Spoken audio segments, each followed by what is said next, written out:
बिस्मिल्लाहिर्रहमानिर्रहीम। अबू हबीश की बेटी फ़ातिमा रसूलुल्लाह सल्लल्लाहु अलैहि वसल्लम की खिदमत में हाज़िर हुई और उसने कहा कि मैं एक ऐसी औरत हूँ जिसे अस्तहाज़ा की बीमारी है, इसलिए मैं पाक नहीं रहती, तो क्या मैं नमाज़ छोड़ दूँ? आप सल्लल्लाहु अलैहि वसल्लम ने फ़रमाया, नहीं, ये एक रग का खून है, हैज़ नहीं है। तो जब तुझे हैज़ आए तो नमाज छोड़ दे, और जब ये दिन गुज़र जाएं तो अपने बदन और कपड़े से खून को धो डाल, फिर नमाज पढ़।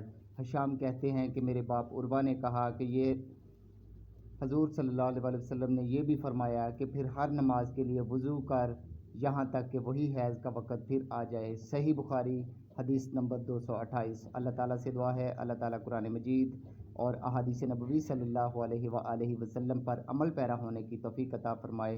व आखिर दावा अनिल हम्दुलिल्लाहि रब्बिल आलमीन।